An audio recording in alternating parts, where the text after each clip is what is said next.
Hi everybody, how are you? Excited to bring to you a new video about what is the metaverse. I think the metaverse is one of the most potential aspects that have been brought back to life thanks to the concept of blockchain and Web3. And today we're going to look at explaining what the metaverse is at four different levels of audience. First is a 5-year-old, second is a teenager or an undergrad student, third is a graduate or young professional, and fourth is a Web3 expert. So without wasting any time, let's deep dive into each of them. 5-year-old. The metaverse is a 100% virtual space, which is very similar to what you play on your PlayStation or your iPad or your computer.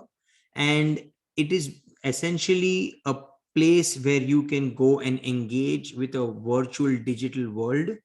And that's why most kids today are brought up around screens, and they've definitely been interacting with a metaverse like thing since they were 2 or 3 years old. So to keep it simple, the metaverse is a virtual space, a digital space that you can interact with and that you can see. And that is the best explanation for a 5-year-old.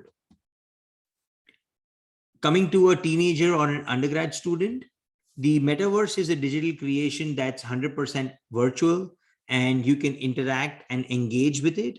This could be two-dimensional, three-dimensional, or even multisensory. So there are instances of it being used along with inputs like smell and touch, which make it more immersive. With technology getting better and cheaper, the companies are taking this to a huge audience. That's why we're seeing a lot of smart people build in the metaverse. Today, you can already play games, attend events, go shopping, meet your friends, and do much more in the metaverse. With time, I believe everybody will have their own identity on the metaverse called avatars. And those avatars will be in an immersive 3D virtual world where you will go to like you would go to work or study today or hang out with your friends. So it could be a varied reason, but I'm for sure that in the next 10 years, each of us will have at least a metaverse identity like we have on social media today. The next is a graduate or young professional. To a graduate, I would explain using a little more jargon, so a little more technicals. So here it is. And the metaverse is a 100% digital space created to engage users. It can be multidimensional and even immersive. Though this concept has been around for 30 years, a lot of action, a lot of smart people, and a lot of capital has now come back into the metaverse because of the advent of Web3 and crypto. And basically, it is built on the blockchain technology. What that allows is that the metaverse now need not be developed by one company as a whole.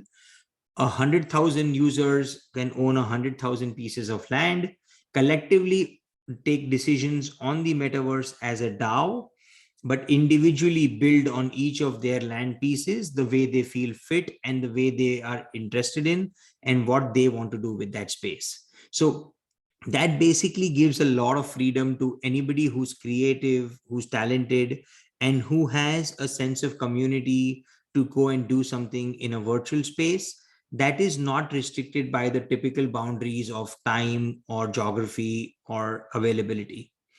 So you can now do everything from social hangouts, auto showrooms, fashion events, sports events, and even weddings in the metaverse. I think as time goes by, these uses will only evolve. As devices become more cheaper, we will see the access become more wider and more people come onto the metaverse. Next is for a Web3 expert. The metaverse is a virtual world, and in its latest avatar, it's becoming decentralized. A lot of the Web3 projects today are actually metaverse projects. Some of the popular ones and the highly valued ones are Decentraland, Sandbox, and other side. All of them have a combination of NFTs, which represent the ownership of the metaverse itself and the right to build on the metaverse. But they also have their own proprietary token, which allows the users to transact within that metaverse, taking it one step forward and bringing it closer to being a virtual life or a virtual world. Unlike earlier, where you had to buy tokens from a centralized source, because this is all decentralized, the tokens and NFTs are essentially free to market and being sold and traded and held on a peer-to-peer basis. To me, the metaverse is a lot more than just a virtual or digital world. I think it allows us to be part of a community, and for that community to have a shared vision of whatever they want to do in the world. So to give you an example, if it's a fans of a sports club in India or the US, but they don't have a chance to interact with each other, now they could all be part of a metaverse club which has a watch party every time their favorite team is playing, and you could have people from all over the world in that metaverse bar being able to interact, talk, and see their favorite players play their favorite sport, and basically feel a part of the community, maybe even as immersive experience, and maybe even have an immersive experience like you would in a real life stadium match. So I think the potential here is unlimited, and we're going to see a lot of progress on this in the next 10 years. It is for sure that everybody will have a metaverse avatar. The other beautiful part about metaverse avatars is that you don't need to be restricted to being a human. You could be whoever you want, you could be whatever you want, you could be different looks and different sizes and different shapes on different days or in different metaverses. And we're going to look at some of these examples. So here we have the other side preview. The other side is launched by Yuga Labs. It already has 100,000 land pieces, which were sold a couple of months back. This is the snapshot taken from a preview video. As you can see, these are the controls for the ape, which is the central character. Yuga Labs is the company that created the Bored Ape Yacht Club. That's why their central character is an ape. And this is a live chat that's going on. And this is the immersive world that they've tried to show. In the second screenshot, it's the same things here with the controls and the chat, but this is more like the clubhouse, the center of what is called as the other side, which has a swamp around it. And basically, we don't have a lot of details yet, but this is something that people are already starting to build on. And I think it's going to be an extremely exciting project with a multi-billion-dollar valuation in the near future. Decentraland is the second and most common. It's actually the first real 100% virtual world which was created on the blockchain.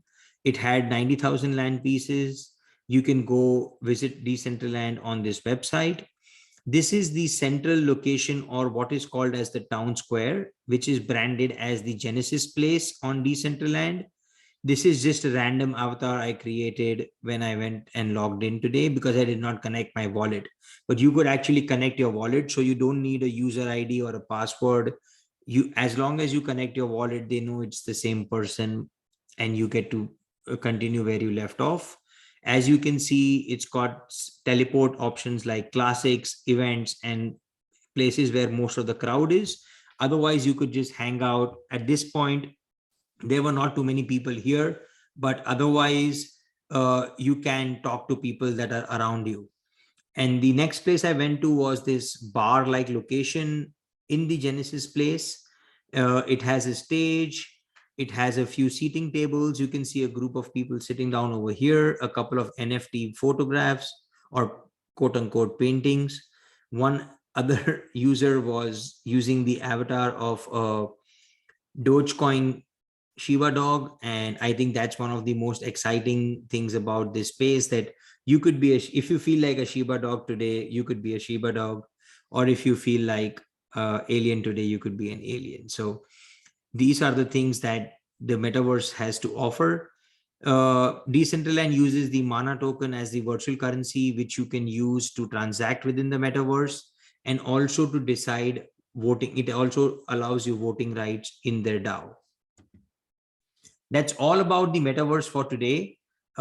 As you know, I write about all things crypto and Web3 every day. For that, follow me on @FinAllrounder on Twitter, or you could scan my QR code for my link tree, which has all the social handles and channels, including my including my LinkedIn, the YouTube channel, and my Twitter feed. So look forward to interacting with all of you. Please like, share, subscribe, and comment on this video and this channel. And I promise to come out with more content in the future, and definitely more regularly than I have the past few months. Thank you so much and have a great day. Bye.